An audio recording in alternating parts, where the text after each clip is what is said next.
Yo sabía lo que iba a perder. Lo supe la noche que crucé el río y no miré hacia atrás. Hay gente que cree que escapar es el final del sufrimiento. No. Escapar es elegir un tipo de dolor diferente. Yo elegí el silencio de no saber si mi madre estaba viva. Elegí cambiar de nombre tantas veces que olvidé cuál era el verdadero. Elegí vivir como un fantasma en un país que no era el mío durante 10 años, fingiendo ser alguien que no existía. Y cuando por fin conseguí ser libre, descubrí que la libertad sin mi familia no era libertad. Era solo otra celda, pero con la puerta abierta. Así que hice lo único que me quedaba por hacer. Volví a entrar al infierno. La historia que estás a punto de escuchar no es ficción. Es basada en el testimonio real de una mujer que escapó de uno de los regímenes más cerrados del planeta. Cambió de nombre 7 veces para sobrevivir y regresó al peligro para rescatar a su propia familia. Algunos pasajes tratan temas sensibles que podrían resultar difíciles de escuchar. Se narran con respeto y sin morbo porque esta historia merece ser contada. Si este tipo de contenido te llega, te invitamos a apoyar el proyecto a través de los enlaces en la descripción y en el primer comentario fijado. Gracias por estar aquí. Yo crecí creyendo que mi país era el mejor del mundo.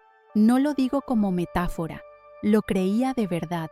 Nos enseñaron a cantar una canción que se llamaba Nada que envidiar, y yo la cantaba con orgullo, con los puños cerrados y la voz fuerte, convencida de que al otro lado de la frontera la gente vivía peor que nosotros, que los chinos comían raíces, que los surcoreanos eran esclavos, que nuestro líder era capaz de controlar el clima si hacía falta.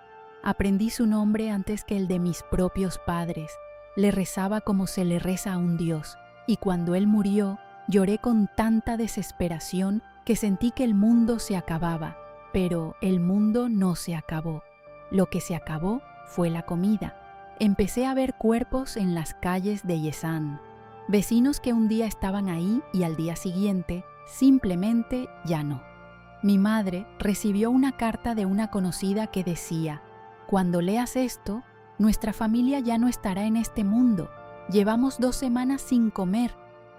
Esa carta olía a nada, y ese olor a nada fue el que me despertó, porque entendí que el mejor país del mundo estaba dejando morir a su propia gente, y nadie, absolutamente nadie, estaba haciendo algo para evitarlo.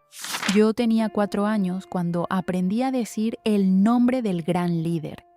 Lo pronuncié antes que el nombre de mi padre, antes que el de mi madre. Así funcionaba todo en mi país.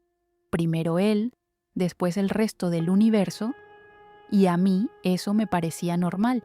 Tan normal como despertarme cada mañana con el altavoz del barrio escupiendo consignas patrióticas. Tan normal como hacer fila para recibir la ración de arroz.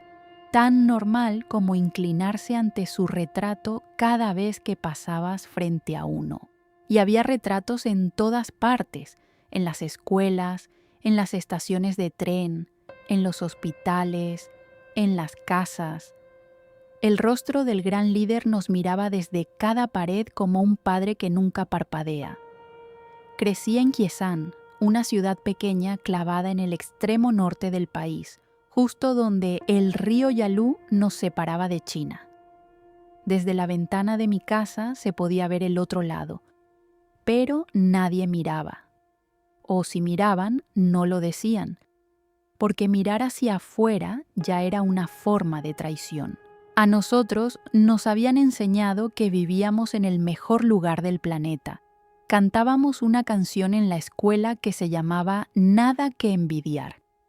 Y yo la cantaba con ganas, con los puños apretados, con esa clase de orgullo que solo puede sentir alguien que no tiene con qué comparar. Mi familia no era pobre. Mi padre era militar. Mi madre, una mujer con la cabeza más dura que el invierno de Kyesan, comerciaba en el mercado negro trayendo cosas del lado chino del río, productos que oficialmente no existían, Nadie hablaba de eso, pero todo el mundo lo sabía. Así era la vida allí. Lo que no se nombraba no existía, y lo que sí se nombraba podía costarte todo. Tenía 7 años cuando me llevaron a ver mi primera ejecución pública. No sé si llevar es la palabra correcta. Simplemente estaba ahí, en la plaza, entre cientos de personas que habían sido convocadas para presenciar lo que el régimen llamaba justicia popular. Recuerdo el frío. Recuerdo que me dolían los pies porque llevaba horas de pie. Recuerdo el silencio que cayó sobre la multitud justo antes. Y después el sonido. Ese sonido que no voy a describir porque hay cosas que una vez entran en tus oídos ya no salen nunca. Lo que sí recuerdo es lo que pasó después. La gente aplaudió, algunos lloraban, otros gritaban consignas, y yo, con 7 años, no sentí horror. Sentí que aquello estaba bien, que era correcto, que eso le pasaba a quien traicionaba al líder. Hoy esa es la parte que me quita el sueño, no lo que pasó en esa plaza. Lo que me habían hecho por dentro para que una niña de 7 años mirara aquello y siguiera caminando a su casa como si nada. Los años pasaron dentro de esa burbuja. Yo iba a la escuela, tocaba el acordeón, soñaba con estudiar economía en la universidad. Mi hermano menor, Min-ho, corría por la casa mientras mi madre cocinaba y mi padre entraba y salía con el uniforme puesto. Éramos una familia, imperfecta, pero una familia. Hasta que mi abuela decidió que yo tenía edad suficiente para saber la verdad. Tenía 12 años cuando me sentó a su lado y me dijo que el hombre al que yo llamaba papá no era mi padre biológico. Mi madre había estado casada antes con otro hombre, un hombre de Pyongyang al que yo no recordaba. Se habían separado cuando yo era muy pequeña y mi madre se había casado con el hombre que yo conocía como mi padre. En Corea del Norte el estatus familiar lo es todo. Tu linaje determina dónde vives, qué comes, qué trabajo puedes tener, qué futuro te espera. De pronto entendí por qué los padres de mi padre siempre trataban mejor a Min-ho que a mí. Él era de la familia, yo era de otro lado. Esa noche me acosté mirando el techo de mi cuarto con la sensación de que alguien me había arrancado el piso de debajo de los pies. No dije nada, ni a mi madre ni a mi padre. Guardé ese dolor en un lugar del pecho donde empecé a guardar todas las cosas que no podía decir. Mi relación con mi padre cambió. Algo se rompió entre nosotros sin que él supiera por qué. Yo lo miraba distinto. Me alejé. Puse una distancia que no supe cerrar a tiempo, porque el tiempo se acabó antes de lo que cualquiera hubiera esperado. Poco después, mi padre dejó el ejército y empezó a ir a hacer viajes comerciales a China. En uno de esos viajes lo detuvieron al regresar. Lo encerraron. Semanas después lo soltaron, pero el hombre que volvió a casa ya no era el mismo. Apenas hablaba. Se movía despacio, como si cada paso le costara demasiado. Se quedaba mirando la pared durante horas. Mi madre lo llevó al hospital. Y un día, en ese hospital, se rindió ante una tristeza que ninguno de nosotros supo ver a tiempo. Así, sin ruido, se fue. Y yo me quedé con el peso de todos los abrazos que no le di, de todas las palabras que no le dije, del silencio estúpido que mantuve desde los 12 años porque no fui capaz de mirarlo a los ojos y decirle que no importaba, que no lleváramos la misma línea de origen, que él era mi padre, punto. La hambruna llegó poco después. El país que supuestamente no tenía nada que envidiar empezó a vaciarse en silencio. Primero desaparecieron los vecinos, después los compañeros de clase. Mi madre recibió una carta de una conocida. Decía: «Cuando leas esto, los 5 miembros de nuestra familia ya no estaremos en este mundo. Llevamos 2 semanas sin comer. 5 personas, una carta y después nada. Los mercados de Yesan se llenaron de niños que deambulaban solos, flacos, con la mirada perdida, buscando cualquier cosa que pudieran llevarse a la boca, y mientras tanto, los altavoces seguían repitiendo que éramos el mejor país del mundo. Fue entonces cuando empecé a mirar hacia el otro lado del río. Cada noche, desde mi ventana, las luces de China parpadeaban en la oscuridad. Apenas unos metros de agua nos separaban. Hyesan estaba a oscuras. Del otro lado, la vida parecía seguir existiendo. Y una pregunta empezó a crecer dentro de mí, una que no podía tragarme ni ignorar. ¿Y si todo lo que me enseñaron era mentira? No planeé escapar, eso es lo que la gente no entiende.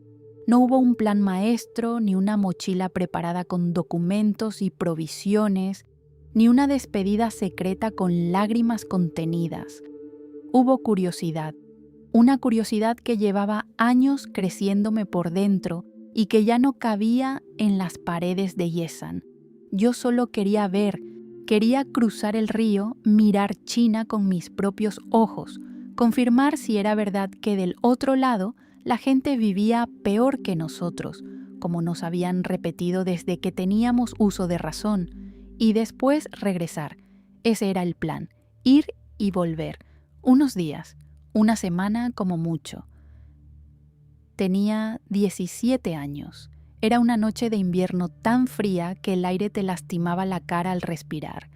El río Yalu estaba congelado, sólido, lo bastante firme como para cruzarlo caminando si tenías el coraje suficiente o la ingenuidad suficiente.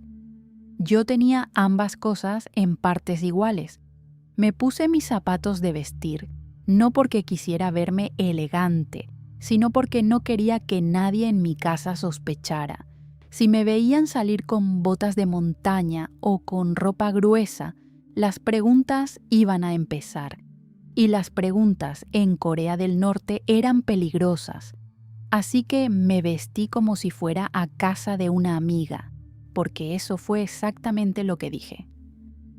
Mi madre me acompañó hasta la puerta. Llevaba una lámpara de queroseno en la mano porque la luz se había ido hacía horas. En Yesan, la electricidad era un lujo intermitente, algo que aparecía y desaparecía sin aviso, como casi todo lo bueno en aquel país. Me miró con esa media sonrisa que ponía cuando confiaba en mí. «No tardes», me dijo, «vuelve pronto». Yo no la miré a los ojos. No pude. Si la hubiera mirado, me habría quedado. Dije algo sobre regresar en unas horas, crucé la puerta y caminé hacia la noche. No sabía que estaba viendo a mi madre por última vez en mucho tiempo. No sabía que esa frase mía, esa mentira pequeña, iba a perseguirme durante los próximos 12 años como un eco que no se apaga. Había un guardia fronterizo que conocía a mi familia, un hombre que mi madre había tratado durante años en sus negocios de contrabando. Esa noche, él hizo la vista gorda. No sé si lo hizo por lealtad, por dinero o simplemente porque en la frontera de Yesan todo el mundo cruzaba de un lado al otro y mirar para otro lado era parte del oficio. Lo único que sé es que me dejó pasar. Puse un pie sobre el hielo y empecé a caminar. El río no era ancho, tal vez unos 100 metros en la zona donde crucé, pero esos 100 metros se sintieron como un continente entero. El hielo crujía bajo mis zapatos de vestir y el viento me pegaba en la cara con un frío que se metía hasta los dientes. Yo no miraba hacia atrás. Me daba miedo ver las luces apagadas de Yesan y cambiar de opinión. Del otro lado estaba Changbai, una ciudad china pequeña, pegada al río, y lo primero que noté cuando puse los pies en suelo chino fue algo que me desorientó por completo. Las luces estaban encendidas, todas, las calles, las casas, los negocios. A las 3 de la mañana todo seguía iluminado. En Hyesan, a esa hora, la ciudad era un bloque negro recortado contra el cielo. Aquí la noche parecía no existir. Me quedé parada en la orilla unos segundos, mirando esas luces como quien mira algo que no debería ser posible. Llevaba en la mano un papel con una dirección, unos parientes lejanos de mi padre que vivían en China, familiares chino-coreanos que supuestamente podían recibirme un par de días mientras yo veía cómo era el mundo de este lado. Pensé que los encontraría rápido, que China sería un lugar pequeño, manejable, algo parecido a Hyesan, pero con más luces. No tenía la menor idea de lo que estaba diciendo. La dirección que llevaba correspondía a un lugar que estaba a 10 horas en coche. 10 horas. Yo no tenía dinero, no tenía documentos, no hablaba chino y estaba parada en la frontera de un país del que no sabía absolutamente nada, con unos zapatos de vestir que me estaban destrozando los pies. Un conocido de la familia me ayudó a llegar hasta donde estaban mis parientes. Cuando por fin los encontré, ya habían pasado suficientes días como para que regresar se hubiera vuelto complicado. Cada hora que pasaba del otro lado, el riesgo de volver crecía. Si las autoridades norcoreanas descubrían que había cruzado sin permiso oficial, no solo me castigarían a mí, castigarían a mi madre, a mi hermano, a toda mi familia. En Corea del Norte la culpa es colectiva. Si uno falla, todos pagan. Si uno escapa, los que se quedan cargan con la condena. Eso era lo que me habían enseñado. Y por una vez en mi vida, eso sí era verdad. Los días se convirtieron en semanas, las semanas en meses. Y la frontera que había cruzado caminando en 15 minutos se fue convirtiendo en un muro invisible que yo no podía volver a atravesar. Cada mañana me despertaba pensando en mi madre, en su sonrisa en la puerta, en Min-ho durmiendo en su cuarto sin saber que su hermana se había ido, en la lámpara de queroseno que ella sostenía mientras me decía que volviera pronto. Y yo apretaba los dientes, me tragaba el nudo de la garganta y seguía adelante, porque regresar ya no era una opción. Regresar era condenarlos. Lo que no sabía todavía era que quedarme tampoco iba a salvarlos, que China no era un refugio, que ser norcoreana en territorio chino me convertía en algo peor que una inmigrante ilegal. Me convertía en una mercancía, en una presa, en alguien a quien cualquiera podía denunciar, vender o deportar con una sola llamada telefónica. Y que del otro lado del río, mi familia ya estaba pagando el precio de mi curiosidad. Yo había cruzado buscando respuestas. Encontré una sola, y era la peor de todas. Todo lo que me habían enseñado era mentira. Mi país no era el mejor del mundo, pero el mundo tampoco era lo que yo esperaba. Lo primero que aprendes cuando vives como ilegal es que tu nombre ya no te pertenece. Es una herramienta, algo que usas y desechas cuando deja de servir, como un documento mojado o un billete de tren caducado. En Corea del Norte me llamaba Min-young. Ese era el nombre que me habían dado cuando mi madre se casó con mi padrastro. Pero Min-young murió la noche que crucé el río. Del otro lado ya no podía ser ella. Necesitaba ser alguien sin pasado, sin origen, sin patria, alguien que no existiera en ningún registro que pudiera delatarme. Mis parientes en China me dieron mi tercer nombre, Chae Mi-ran, un nombre chino-coreano que sonaba lo bastante local como para no levantar sospechas. Me acostumbré a responder cuando lo escuchaba, aunque cada vez que alguien lo decía sentía un tirón raro en el estómago, como cuando te llaman por el nombre equivocado y tienes que fingir que no pasa nada. Con ese nombre empecé a construir una vida que no era mía en un país que no me quería. Viví primero con mis parientes. Después me moví a Shenyang, una ciudad enorme donde era más fácil desaparecer entre la multitud. Allí un hombre que fue mi pareja por un tiempo me dio otro nombre, Yang Sun-hyang. Después, cuando tuve que mudarme a Shanghai, me convertí en Chai In-hee. Y más adelante, cuando conseguí documentos falsos que me daban una identidad china legítima, me convertí en Park Sun-ya. 5 nombres en menos de una década. Cada uno me alejaba un paso más de la persona que había sido, y debajo de todos esos nombres seguía estando yo. Pero yo ya no sabía muy bien quién era esa persona.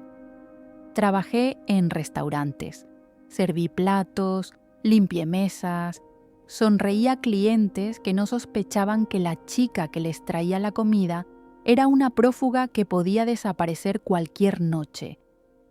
Aprendí chino a la fuerza, con el oído, repitiendo lo que escuchaba en la calle como un loro asustado. No tenía otra opción. Si hablaba coreano en público, me delataba. Si no hablaba chino, levantaba sospechas. Así que me tragué mi lengua materna y la guardé en el mismo lugar donde guardaba todo lo demás. Ese rincón del pecho donde cabían las cosas que no podía decir. El miedo era constante. No el tipo de miedo que sientes cuando algo malo está a punto de pasar. El otro, el peor, el que se instala en tu cuerpo como un zumbido que no se apaga nunca. Cada vez que veía un policía en la calle, se me aceleraba el corazón. Cada vez que alguien me pedía documentos, me temblaban las manos debajo de la mesa. En China, los desertores norcoreanos no éramos refugiados, éramos ilegales, y el gobierno chino tenía un acuerdo con Pyongyang. Cualquier norcoreano capturado en territorio chino era deportado de vuelta, y lo que esperaba del otro lado no era una multa ni una cárcel común, era un campo de prisioneros, era la desaparición. Pero había algo que me quitaba el sueño más que cualquier policía o cualquier interrogatorio. En la frontera con Corea del Norte había redes de gente que se dedicaba a interceptar a las mujeres que cruzaban solas. Sabían que estábamos sin documentos, sin idioma, sin nadie a quien acudir. Éramos invisibles. Y la gente invisible no puede pedir ayuda, no puede denunciar, no puede gritar.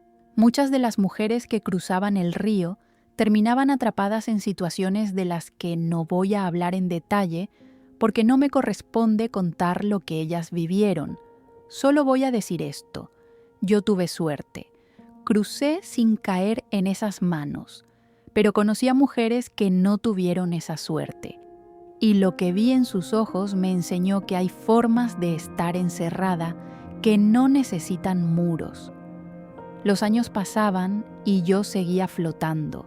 No tenía raíces en ningún lugar. No tenía amigos de verdad porque no podía contarle la verdad a nadie. Cada relación estaba construida sobre una mentira. Cada conversación tenía un límite invisible que yo no podía cruzar. ¿De dónde eres? Era la pregunta que más temía. ¿Y tu familia? Era la que más me dolía, porque mi familia seguía del otro lado. Mi madre seguía en Jisan. Mi hermano seguía creciendo sin mí. Y yo estaba aquí, con un nombre falso y una vida prestada, sin poder llamarlos, sin poder mandarles una carta, sin poder decirles que estaba viva. Les mandaba dinero cuando podía, a través de intermediarios, de redes clandestinas que se dedicaban a eso. Pasar dinero, pasar mensajes, pasar noticias de un lado al otro de la frontera. Cada envío era un riesgo. Cada billete que cruzaba el río podía ser interceptado, rastreado y convertirse en una condena para quien lo recibía. Pero no mandarlo era peor, porque no mandar dinero era abandonarlos, y yo ya había hecho suficiente con irme. Una noche estaba sola en mi cuarto de Shanghái cuando algo se dio dentro de mí. No fue un evento dramático, no hubo gritos ni lágrimas espectaculares. Fue algo callado, como una cuerda que se estira demasiado y en algún momento simplemente ya no da más. Me miré en el espejo del baño y no reconocí a la persona que me devolvía la mirada. Llevaba casi una década viviendo como otra, hablando otro idioma, respondiendo a nombres que no eran míos, sonriendo cuando quería gritar, y de pronto sentí que si seguía un día más así, iba a desaparecer de verdad, no porque alguien me atrapara, porque ya no iba a quedar nada de mí debajo de tantas máscaras. Fue entonces cuando la policía china me detuvo. Un control rutinario, documentos, preguntas. Me llevaron a una habitación, revisaron mis papeles, me preguntaron si realmente era china. Mi acento me delataba. Mi cara me delataba. Todo en mí gritaba que no pertenecía ahí. Me dijeron que si descubrían que no era ciudadana china, me deportarían. Y en ese momento, sentada en esa silla, bajo esa luz blanca que apestaba a hospital, entendí con una claridad helada que China nunca iba a ser segura, que podía cambiarme el nombre 100 veces más y seguiría siendo lo que era, una mujer sin país. Salí de ese interrogatorio con una decisión clavada en el pecho como un clavo. Tenía que llegar a Corea del Sur, tenía que pedir asilo, tenía que encontrar un lugar donde pudiera decir mi nombre real sin que eso significara una sentencia. Pero llegar a Seúl desde Shanghái no era como comprar un pasaje de avión. Era otro viaje imposible, otra frontera, otro salto al vacío. Y mientras preparaba ese salto, una parte de mí ya estaba pensando en lo que vendría después, porque llegar a Corea del Sur no era el final, era apenas el principio de la promesa más difícil que iba a tener que cumplir, volver a buscar a mi madre. Llegué a Corea del Sur creyendo que todo iba a terminar, que la pesadilla se acababa, que cruzar esa última frontera era como llegar a la orilla después de nadar durante 10 años en aguas negras. Lo que nadie me dijo, y que tuve que descubrir sola, es que la orilla también tiene sus propias formas de ahogarte. Los primeros días en Seúl fueron un remolino. Me llevaron a una habitación donde funcionarios del Servicio Nacional de Inteligencia me hicieron preguntas durante horas. Querían saber si era realmente norcoreana, si era espía, si mi historia era cierta o un montaje. Les conté todo. Les conté de Yesan, del río, de los 10 años en China, de los nombres falsos, de la noche que crucé el hielo con zapatos de vestir. Me miraban con una mezcla de desconfianza y curiosidad, como si yo fuera un animal raro que habían encontrado en la puerta de su edificio. Al final me aceptaron. Me dieron un curso de orientación para vivir en el sur. Me asignaron una vivienda. Me entregaron documentos y me soltaron en Seúl como quien suelta un pájaro de jaula en medio de una autopista. La ciudad me aplastó. No hay otra forma de decirlo. Seúl era todo lo que Hyesan no era: ruidosa, luminosa, inmensa, llena de gente que caminaba rápido y hablaba fuerte y no miraba a nadie a los ojos. Los edificios me daban vértigo. Los supermercados me daban pánico. La primera vez que entré en uno, me quedé parada frente a los estantes de comida sin poder moverme. Había tanta comida, tantas marcas, tantos colores. En Hyesan hacíamos fila por 1 kilo de arroz racionado y aquí había pasillos enteros de cosas que yo no sabía ni nombrar. Se me llenaron los ojos de agua y tuve que salir a la calle a respirar. Mi cabeza no podía procesar que ese mundo y el mundo del que yo venía existieran en el mismo planeta. Pero lo peor no fue la ciudad. Lo peor fue la gente. Yo había llegado pensando que los surcoreanos me recibirían como a una hermana, que hablaríamos el mismo idioma, compartiríamos la misma cultura, que me entenderían. No fue así. Para muchos surcoreanos, los desertores del norte éramos un problema, un incordio, ciudadanos de segunda clase que hablábamos raro, que no teníamos estudios, que no entendíamos las reglas de una sociedad que llevaba décadas viviendo en otro siglo. Había miradas, silencios incómodos cuando alguien descubría de dónde venía yo. Preguntas que no eran preguntas, sino juicios disfrazados. Y allá de verdad pasan hambre. ¿De verdad no tienen internet? ¿De verdad creías que el líder controlaba el clima?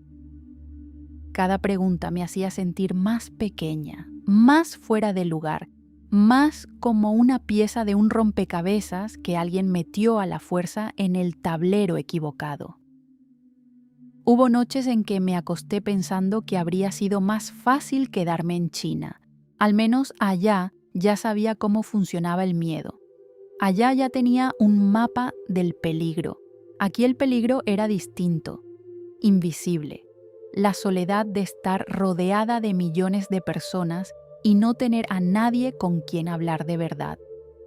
Mirarme en el espejo y seguir sin reconocerme, pero ahora por razones diferentes. Ya no era porque llevara un nombre falso, era porque tenía uno real y no sabía qué hacer con él. Me cambié el nombre por última vez. Me puse Yonceo. Lo elegí yo. Nadie me lo impuso, nadie me lo dio para esconderme. Nadie me lo asignó en un documento falsificado. Lo elegí porque significaba algo que necesitaba creer. Hyun significa la fuerza del sol. Seo significa buena fortuna. Fue la primera vez en mi vida que un nombre fue realmente mío. Y aún así, al principio me sonaba extraño en mi propia boca. Como una ropa nueva que todavía huele a tienda y tarda unos días en sentirse tuya. Pasó un año largo, espeso, confuso, un año de aprender a usar un teléfono celular, a navegar por internet, a entender que el mundo era mucho más grande y mucho más ruidoso de lo que me habían contado. Un año de trabajos pequeños, de estudiar para el examen de acceso a la universidad, de intentar encajar en una sociedad que me miraba como si viniera de otro planeta. Pero, poco a poco, algo empezó a ceder. No sé si fue que yo me adapté o que simplemente aprendí a disimular mejor. El caso es que un día me desperté y la ciudad ya no me aplastaba tanto, los ruidos ya no me asustaban, las luces ya no me confundían, y pensé, por primera vez en muchos años, que tal vez podía construir algo aquí, algo parecido a una vida. Entonces llegó la noticia. Me contactaron a través de uno de esos intermediarios que se dedicaban a pasar información entre las dos Coreas. El mensaje era corto, directo. La policía norcoreana había interceptado dinero que yo había enviado a mi familia. Habían rastreado los envíos y ahora mi madre y mi hermano iban a ser desplazados a un lugar remoto en el campo. Un castigo, una forma de enterrarlos vivos sin necesidad de cavar una tumba. Lejos de Hyesan, lejos de cualquier frontera, lejos de cualquier posibilidad de escape. Si los movían, los perdía para siempre. Se me heló todo por dentro. 10 años en China, el interrogatorio, el asilo, el año entero adaptándome a Seúl. Todo ese esfuerzo monstruoso por sobrevivir se venía abajo con un solo mensaje, porque nada de eso tenía sentido sin ellos. Yo podía tener un nombre nuevo, un documento nuevo, un país nuevo, pero sin mi madre y sin Minho, todo eso eran paredes vacías. No dormí esa noche. Me quedé sentada en el borde de la cama, con el teléfono entre las manos, mirando la pared de mi apartamento en Seúl mientras las horas pasaban y la ciudad dormía afuera. Y en algún momento, entre las 3 y las 4 de la mañana, tomé la decisión. No la pensé, no la calculé, no hice una lista de pros y contras, simplemente lo supe. con la misma certeza con la que había cruzado el río aquella noche de invierno, con los zapatos de vestir y una dirección en la mano. Iba a volver a buscarlos, iba a cruzar la frontera china otra vez, iba a entrar de alguna forma en contacto con mi madre y mi hermano, y los iba a sacar de ahí. 11 años, 9 meses y 9 días después de haber visto a mi madre con la lámpara de queroseno en la puerta de nuestra casa, iba a cumplir la promesa que nunca le hice en voz alta, pero que me había repetido cada noche en silencio. Vuelvo a buscarte. Lo que no sabía todavía era que sacarlos de Corea del Norte iba a ser la parte menos difícil, que el verdadero infierno no estaba detrás de la frontera norcoreana, sino adelante, en un camino de 3.000 kilómetros a través de China, en una cárcel de Laos, en un café donde iba a quedarme sin dinero, sin opciones y sin esperanza, y en la voz de un desconocido que me iba a preguntar algo que nadie me había preguntado en años. ¿Qué te pasa?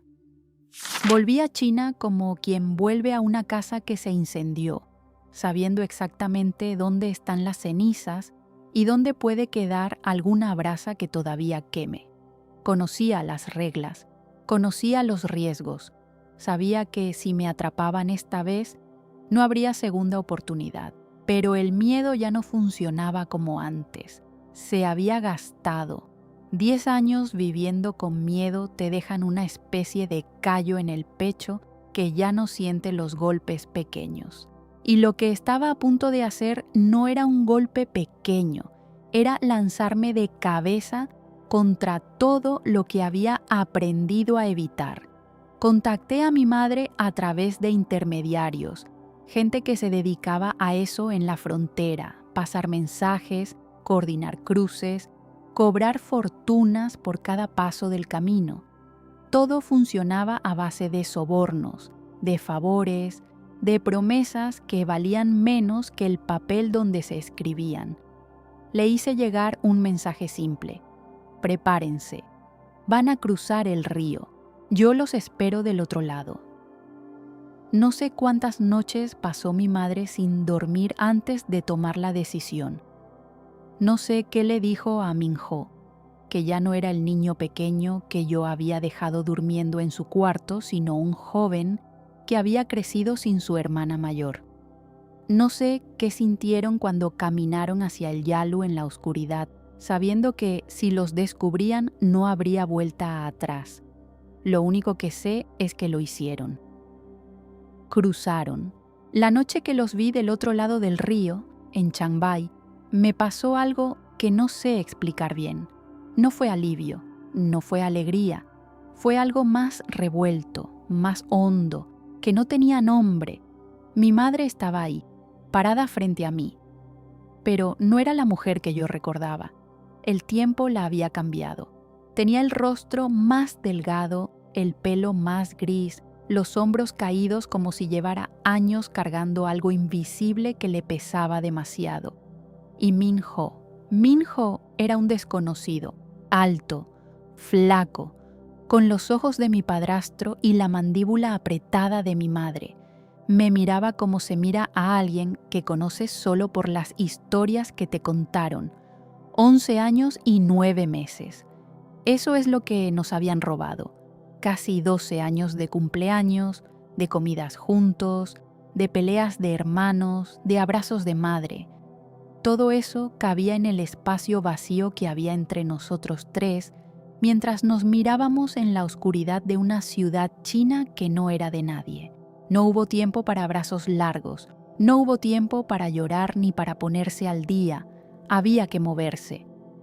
El plan era claro y brutal: atravesar 8 provincias chinas de norte a sur, más de 3.000 kilómetros, hasta llegar a Laos. Desde ahí buscaríamos la embajada de Corea del Sur en Vientiane y pediríamos asilo. Simple en teoría. En la práctica era caminar sobre un alambre tendido encima de un abismo. Viajamos en autobuses de larga distancia, en taxis, en trenes baratos donde la gente dormía apilada y nadie hacía preguntas. Mi madre y Minho no hablaban chino, ni una palabra. Eso significaba que yo tenía que hablar por los tres, pensar por los tres, decidir por los tres. Cada control policial era un nudo en el estómago. Cada vez que alguien los miraba con curiosidad, yo sentía que el piso se abría debajo de mis pies. Les dije que no hablaran, que no miraran a nadie, que si alguien les preguntaba algo, señalaran la garganta como si estuvieran enfermos y no pudieran hablar. Mi madre obedecía en silencio. Minho apretaba los dientes y miraba por la ventana con una rabia contenida que yo reconocía porque era la misma que había sentido yo a su edad. Casi nos atraparon varias veces. En una estación de autobuses donde un policía pidió documentos y yo tuve que inventar una historia sobre mis parientes sordomudos. En un puesto de control donde revisaban equipajes y yo sentí que el corazón se me salía por la boca. En un hotel donde el recepcionista miró los documentos de mi madre con demasiada atención y yo tuve que distraerlo con una sonrisa y una propina que no podíamos permitirnos. Cada una de esas veces pensé que era el final, y cada una de esas veces, de alguna forma, salimos del otro lado. Llegamos a Laos, cruzamos la frontera, y por un momento brevísimo, pensé que lo habíamos logrado, que lo peor había quedado atrás, que solo faltaban unos kilómetros hasta la embajada surcoreana en Vientiane y todo iba a terminar. Pero la vida tiene una forma particular de destrozarte las ilusiones cuando más las necesitas. En Vientiane, a pocos metros de la embajada, la policía laosiana detuvo a mi madre y a Minho, cruce ilegal de fronteras. Los arrestaron. Los metieron en un centro de detención para extranjeros, un lugar que no estaba hecho para personas. El aire adentro apestaba a encierro. Estaban hacinados con gente detenida por todo tipo de delitos. Los guardias no eran funcionarios, eran tipos que hacían lo que querían porque nadie los vigilaba. Y yo me quedé afuera, sola, otra vez.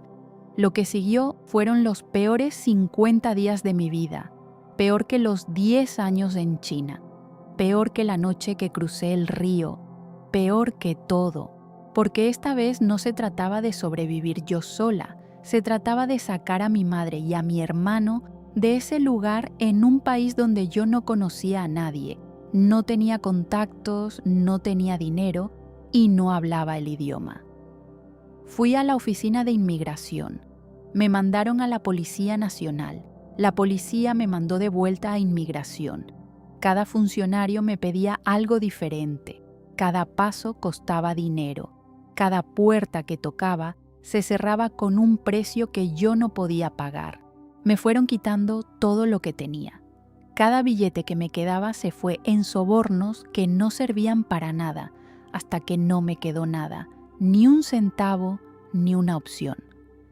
Me senté en un café cerca del centro de detención y lloré, no de tristeza, de agotamiento puro, de una rabia que no tenía dónde ir. Había cruzado medio continente para rescatar a mi familia y ahora estaban encerrados a pocos metros de la libertad y yo no podía hacer nada. Mis manos estaban vacías, mi cabeza estaba vacía. Todo estaba vacío.